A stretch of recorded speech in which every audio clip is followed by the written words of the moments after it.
ഞാനത് മനസ്സിലാക്കുന്നത് പരിശുദ്ധ ഖുർആൻ എന്ന് പറയുന്നത് ഏതെങ്കിലും ഒരു പ്രത്യേക ജനവിഭാഗത്തിന് വേണ്ടി അല്ലെങ്കിൽ ഏതെങ്കിലും ഒരു മതവിഭാഗത്തിന് വേണ്ടി മാത്രം ഉണ്ടായ ഒരു സാധനമാണെന്ന് ഞാൻ വിശ്വസിക്കുന്നില്ല.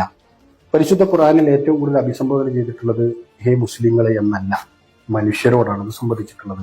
63 കൊല്ലക്കാലം മാത്രം ഈ ഭൂമിയിൽ ജീവിച്ച അന്ത്യപ്രവാചകനായിട്ടുള്ള മുഹമ്മദ് നബി സല്ലല്ലാഹു അലൈഹി വസല്ലമയുടെ അദ്ദേഹത്തിന് നബുവത്ത് കിട്ടുന്നത് 40-ാമത്തെ വയസ്സിലാണ്. അതിനുശേഷം ഹിറാ ഗുഹയിൽ ജിബ്രീൽ മാലക്ക് വഴി അദ്ദേഹത്തിന് കിട്ടിയ ദൈവ വിളികൾ അല്ലെങ്കിൽ വെളിപാടുകൾ പിന്നീട് ക്രോഡീകരിക്കപ്പെട്ട് ലോകത്തെ സംബന്ധിച്ച് സമഗ്രവും സർവതല സ്പർശിയുമായിട്ടുള്ള ഗ്രന്ഥമായിട്ടാണ് ലോകത്തിലെ മുഴുവൻ മുസ്ലിങ്ങളും പരിശുദ്ധ ഖുർആനെ കാണുന്നത്. എന്റെ മൊബൈലിൽ പരിശുദ്ധ ഖുർആന്റെ PDF ഉണ്ട്. ഖുർആൻ മാത്രമല്ല, ബൈബിൾ. ഞാൻ ഏറ്റവും കൂടുതൽ ഈ പറഞ്ഞ സാധനങ്ങളെല്ലാം വായിച്ചിട്ടുള്ള ഒരു മനുഷ്യനാണ്. ലോകത്തിലെ നമ്മുടെ എല്ലാം ജീവിത സാഹചര്യങ്ങളിലൂടെ കടന്നു പോകുമ്പോൾ ആ കടന്നു പോകുന്ന സാഹചര്യങ്ങളിൽ നമുക്ക് ഉപയോഗിക്കാൻ കഴിയാവുന്ന എല്ലാ ഉപമകളും എല്ലാ തരത്തിൽ നമുക്ക് ഉപയോഗിക്കാൻ കഴിയുന്ന സാധനങ്ങളും ഈ പറഞ്ഞ പരിശുദ്ധ ഖുർആനിലുണ്ട്, ബൈബിളിലുണ്ട്, ഗീതയിലുണ്ട്. ഇതെല്ലാം ഞാൻ വായിച്ചിട്ടുള്ളതാണ്. ഞാൻ ഏതെങ്കിലും ഒരു മതവിശ്വാസത്തോട് പ്രത്യേക മമതയോ താല്പര്യമോ വിദ്വേഷമോ വിരോധമോ വിധേയത്വമോ ഇല്ലാത്ത ഒരാളാണ്. എന്നെ സംബന്ധിച്ച് ദൂരെ നിന്ന് ഇതെല്ലാം നോക്കി കാണുക, പഠിക്കുക, വായിക്കുക എന്നുള്ളതാണ്. അത് ഏതെങ്കിലും ആളുകൾ, ഞാൻ ശ്രീരാജ് പരിശുദ്ധ ഖുർആനിലെ ഒരു വാചകം കോട്ട് ചെയ്യുന്നു. ഇപ്പോൾ നിങ്ങൾ പറയുന്നത് ഫാത്തിഹ സൂറത്തിനെ സംബന്ധിച്ചാണ്. ഫാത്തിഹ സൂറത്ത് എന്ന് പറയുന്നത്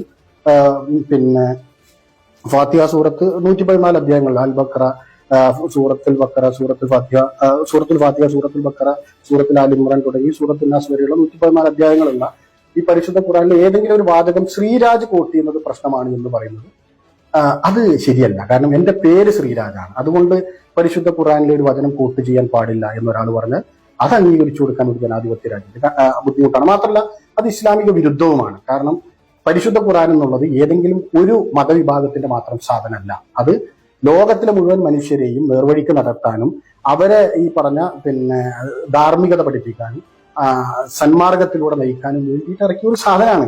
അത് എല്ലാവരും വായിക്കുകയും ഉപയോഗിക്കുകയും ചെയ്യുക എന്നതാണ് അതിന്റെ ശരിയായ മാർഗമെന്നാണ് ഞാൻ വിശ്വസിക്കുന്നത്. രണ്ടാമത്തെ സാധനം, മമ്മൂട്ടി ഫാനായിട്ട് വന്നു. ഞാൻ സിനിമ കാണാൻ തുടങ്ങി അന്ന് മുതൽ ഞാൻ സിനിമയെ നന്നായി കാണുന്ന ഒരാളാണ്. സിനിമയെ അത്യാവശ്യം നന്നായിട്ട് പഠിക്കാൻ ശ്രമിക്കുന്ന ആളാണ്.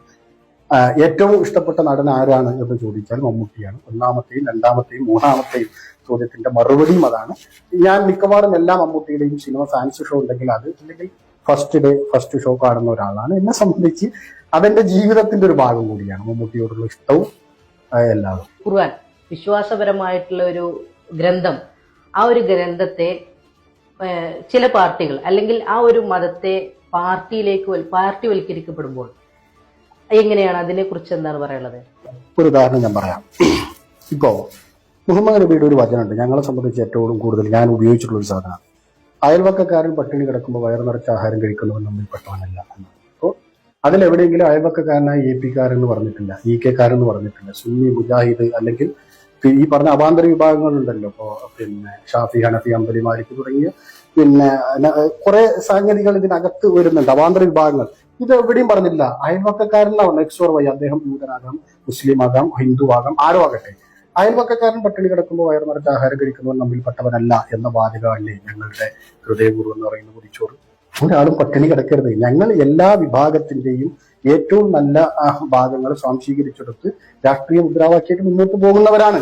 ഇതേ ചോദ്യം തന്നെ ഇപ്പൊ ഈ പറഞ്ഞ ഈ ഏലീശയുടെയും സെക്രട്ടറിയും പുത്രനായിട്ടുള്ള സ്നാപക യോഹന്നാൻ, അദ്ദേഹം ജോർദാൻ നദിയിൽ അദ്ദേഹത്തിന്റെ സ്നാനത്തിന് ശേഷം തങ്ങളെ കേൾക്കാൻ തടിച്ചൂടിയ ആളുകളോട് ചോദിക്കുന്നു, ഞങ്ങൾ എന്ത് ചെയ്യാൻ നോക്കുമ്പോൾ നിങ്ങളുടെ ആഹാരം നിങ്ങൾ പട്ടിണി കിടക്കുന്നവരുമായി പങ്കുവെക്കുക എന്നാണ് പറയുന്നത്. നിങ്ങളിൽ 2 വസ്ത്രമുള്ളവൻ ഒന്ന് അതില്ലാത്തവന് കൊടുക്കുക.